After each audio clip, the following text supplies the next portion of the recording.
Welcome to square number 5. We're going to be doing this kind of checkered pattern with knits and purls.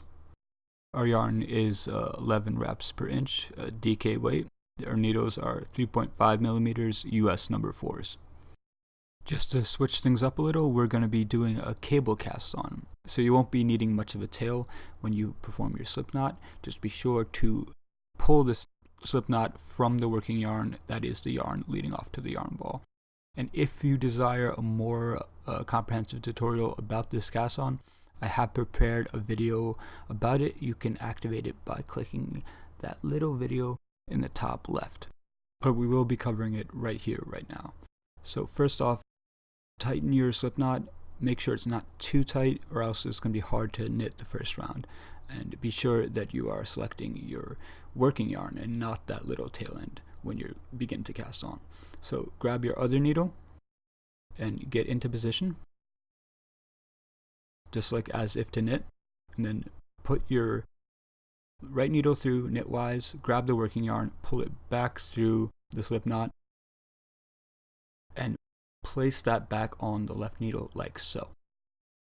Now we are going to go in between those two stitches like so, and then grab the working yarn and pull it back through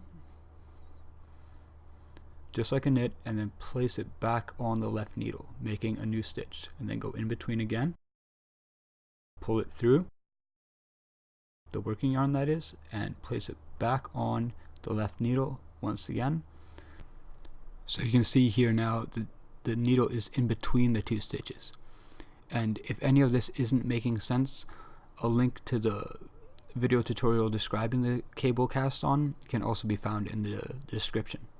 You'll notice that the tail end on the cable cast on is on the opposite side from the working yarn.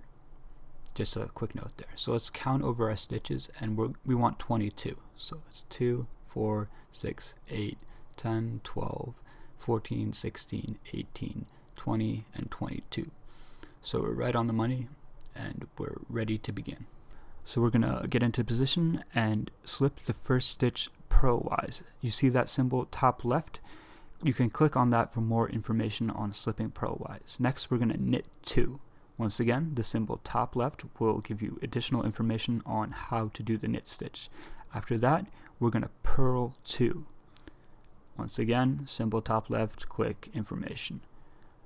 So far we slipped 1, we knit 2, and we purl 2. Now we're going to knit 2 again, following that with 2 purls. And that's going to be our repeat throughout this round. So you see there, 1 more purl, and then we're going to knit 2 and purl 2 all the way to the end of the round. So here we are at the end of the round. Last iteration, knit 2, and then purl 2. And we always want to end on a purl. So that last odd stitch out, we're going to purl that as well. Now you'll notice here that the tail end, so to speak, and the working yarn are both on the same side. That means we are about to begin an even numbered round. In this case, round number 2. So we're going to do that just like we did round number 1. We're going to slip the first one, and we're going to see those are knits there. So we're going to replicate that. We're just going to knit 1, and then 2, and then we're going to purl 2. And then we're just going to repeat that until the end of the round. So here we are at the end of the round, knitting 2, purling 2. Well, actually 3, but we purl 2, and then we purl the last stitch. Always. So that's 2 rounds completed. We're looking good. And now we're going to switch it up to create our checkered pattern. So we'll start by slipping 1, like we always do. Okay, slip this first one purlwise, and then purl 2. And then we're going to knit 2. And yeah, you guessed it, we're going to purl another 2. And then we're going to knit another 2. And we're going to keep doing that till the end of the round. So here we are at the end of the round. We're going to purl 2 and then knit 2 and finally ending on a purl.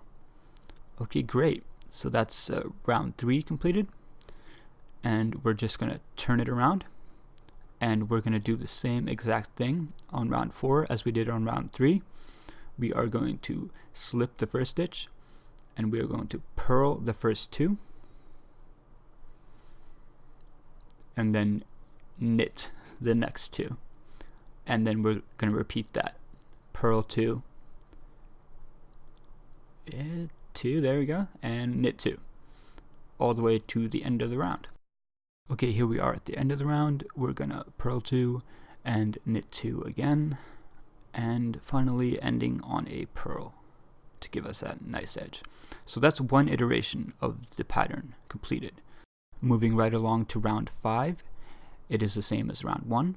We slip the first stitch purlwise, and then we knit 2 stitches, and then we purl 2 stitches, and then we repeat those 4 stitches to the end of the round. Knit 2, purl 2, right? Knit 2 and purl 2, all the way to the end. We knit 2 and then we purl 2, well 3 essentially, but we purl 2 and then we purl the last stitch to give us that nice edge. And that's round 5 completed. So we're just going to turn it around, and we're going to do the same exact thing. So we're going to slip this first stitch, careful not to split the yarn, and then you can see here these are knit stitches, so we'll replicate those by knitting 2. There's 2, and then we purl 2, and so on and so forth. And knitting 2, purling 2, knitting 2, purling 2. So we're going to knit 2. Well, first we're going to get this tail end out of the way, then we're going to knit 2 there, and then we're going to purl 2, and finally we're going to end on a purl here as well. This last stitch you always want to purl. So that's the first half of the pattern completed. So we're going to turn it around, we're going to slip the first one, and then look here, those are 2 knit stitches there. So we're going to purl the first 2 to create our checkered pattern, and then we're going to knit the next 2, and then we're going to rinse and repeat. Purl 2 and knit 2. So here we are at the end of the round, purling 2, knitting 2, and finally ending on a purl. So we see our tail end here is on the same side as the working yarn, which means we're about to start an even numbered round. This will be the last round in the second iteration of the pattern. In other words, round 8. So we purl 2, knit 2, purl 2, knit 2. And we know that we always slip the first stitch purlwise and we always purl the last stitch. Finishing up with 2 purls and then 2 knits. Yes, knits, and yes, you guessed it, last stitch is a purl. So that concludes 2 iterations of our pattern. We can see our checkered texture begin to emerge here. So we are going to skip ahead to the halfway mark.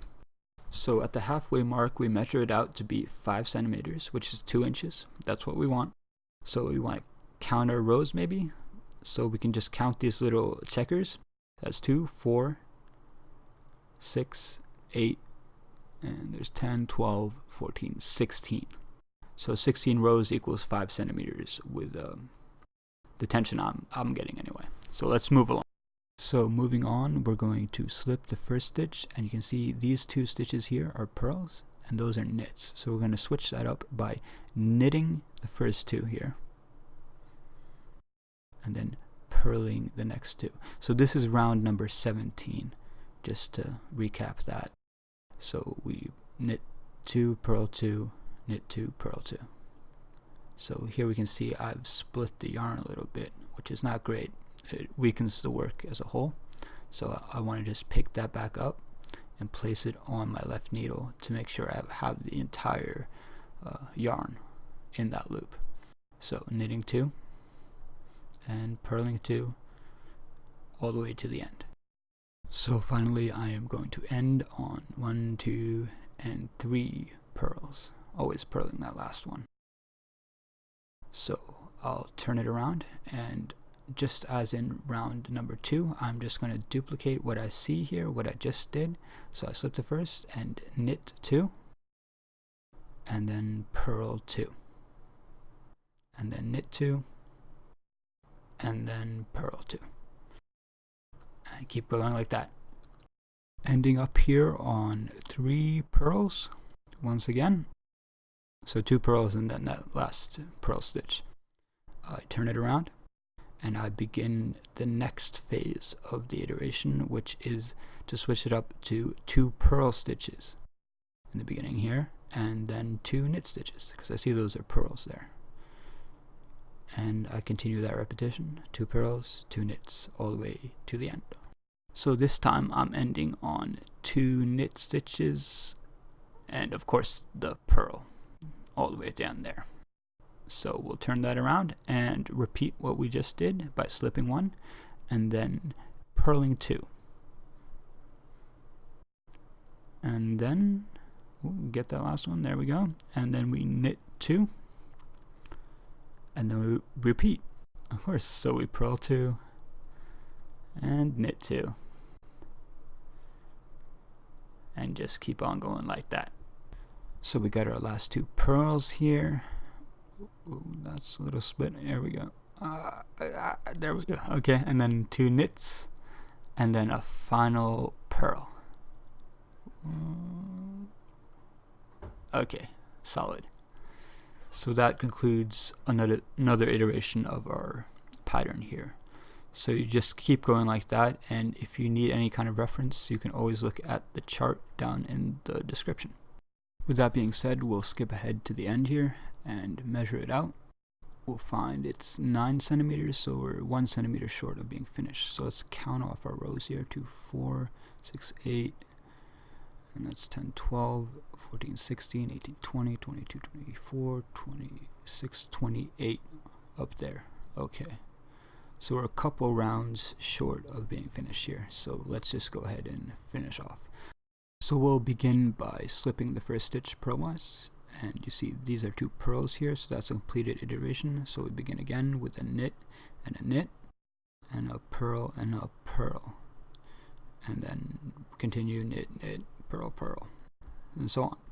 Here we are at the end, 2 knits, and the last 2 purls, and of course the edge stitch, 1 purl by itself right there.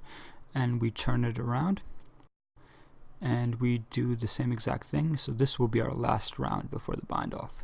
We slip 1, and you guessed it, we knit 2, and then we purl 2, and repeat that, knit 2, purl 2, all the way to the end. And with the last remaining 2 knits and 3 purls, we complete the knitting section, and we're now ready to bind off. Okay, it's looking good. So let's just measure it to be sure.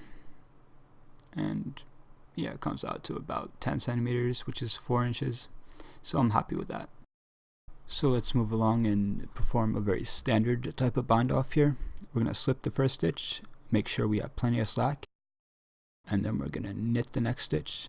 And we're going to drop that slack stitch over the next stitch, creating a new slip stitch, knitting the next, dropping that slack stitch over, giving it lots of slack, more slack than you think you should, and then drop it back over, more slack, knit the next, and drop that stitch over, and continue on like that. And be careful not to drop the stitch that you've knit, like this stitch right here, and you drop this over and it kind of goes with it. That's the danger here. So I'm just going to pick that back up through that slip stitch, give it plenty of slack, knit the next one, drop that stitch over, and just continue doing that until the last stitch. So at this point we're pretty close to the end. We just continue on, dropping, knitting, lifting that stitch over, knitting the next, dropping that previous stitch over. So here we are at the last stitch. So what we want to do is we're going to knit that, we're going to pick this up, We're going to drop that over, and then we're just going to break the yarn. You can use scissors here if you so desire, but I'm just going to brute force my way through it like so. And then what you want to do is grab that yarn and pull it straight on through the loop and just all the way through, and pull it tight, and you've bound off. So that concludes square 5, and if you have any questions or concerns, you can just hit me up, and let's move on to square 6, I suppose.